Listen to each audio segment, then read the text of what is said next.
Agora a gente vai falar da chuva que atingiu São Paulo. A maior cidade do Brasil ainda está tentando se recuperar do temporal de ontem. São Paulo teve o dia mais chuvoso do ano e aí começa aquele impasse. Se correr o bicho pega, se ficar o bicho come. Porque de um lado, essas chuvas elevam o nível dos reservatórios e São Paulo está precisando.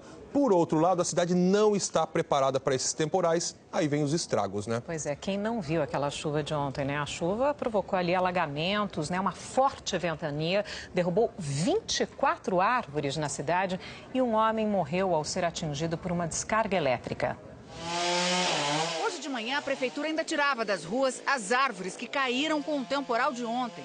Esta ficava pertinho da Avenida Paulista. Foi preciso desligar a rede elétrica para remover tudo. Ontem, no bairro do Pacaembu, região nobre de São Paulo, um homem morreu eletrocutado. José Paulo Machado tinha 47 anos, morava na Zona Leste. Ele atravessou a cidade para fazer uma entrevista de emprego e estava dentro do carro estacionado quando uma árvore caiu em cima de outro veículo. José Paulo se assustou e saiu do carro, mas os fios estavam energizados e ele levou um choque de 13 mil volts. Os funcionários e moradores dos prédios tentaram, mas não conseguiram reanimá-lo. Mais de uma hora depois do acidente que matou o administrador de empresas, ainda era possível ver a fiação da rua pegando fogo.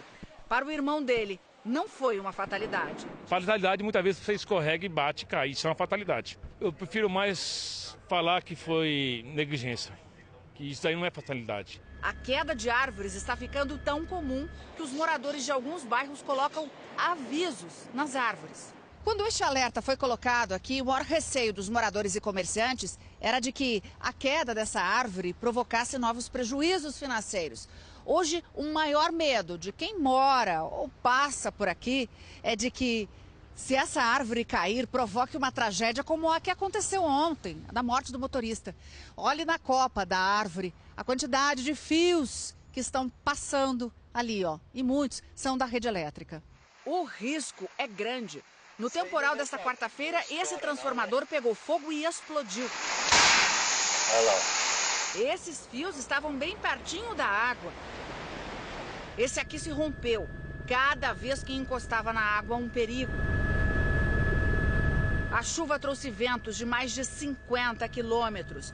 A Zona Leste foi a região mais atingida. Só no bairro de Vila Prudente, em 3 horas, choveu metade do que costuma chover em fevereiro na cidade inteira. Muitos carros ficaram pelo caminho. Não dava para ver onde terminava a rua ou começava o rio. E parou tudo. Carros, motos. A água foi subindo e deixando os carros submersos. A família que tinha saído para levar a filha numa consulta médica ficou presa na enchente. E à noite ainda estava esperando a água baixar.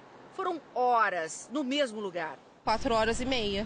Muito susto, desespero, lágrimas, tudo junto. O trânsito bateu o recorde do ano. 294 quilômetros de filas, pelas contas da Companhia de Engenharia de Tráfego. Todo mundo perde a paciência e a razão. Alguns motoristas que estavam presos no trânsito buzinavam, como se isso fosse resolver alguma coisa. Mas não dava para passar por causa da água. E por causa da chuva, a velocidade do metrô foi reduzida. A circulação de trens parou depois que a água cobriu os trilhos em Santo André, no ABC Paulista. Esse pessoal que estava esperando o trem se cansou de ficar na estação e atravessou os trilhos. A estação do Brás ficou lotada. Bem que as placas avisam. Essa aqui alerta para os riscos de alagamento. Ontem, nem caminhão andava. No terminal Barra Funda, a interligação entre trens, ônibus e metrô, os vândalos se aproveitaram da confusão para agir e depredaram 2 trens que estavam estacionados. Isso provocou um atraso ainda maior no restabelecimento da linha. Depois do temporal, muitos bairros ficaram completamente no escuro. Na região do Pacaembu, 4 mil casas ficaram sem luz. E na Zona Leste, a Eletropaulo diz que desligou a energia de 8 mil clientes. Hoje, a CEAGESP ficou às escuras por causa de um equipamento que quebrou. 3 equipes trabalharam durante toda a manhã no maior entreposto da América Latina.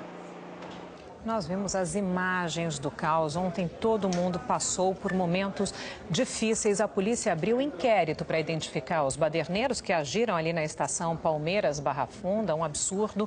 O grupo destruiu um balcão e bilheterias, danificou vagões de trens. A estação ficou meia hora fechada. O metrô e a Companhia Paulista de Trens Metropolitanos ainda não terminaram o levantamento de todos esses prejuízos.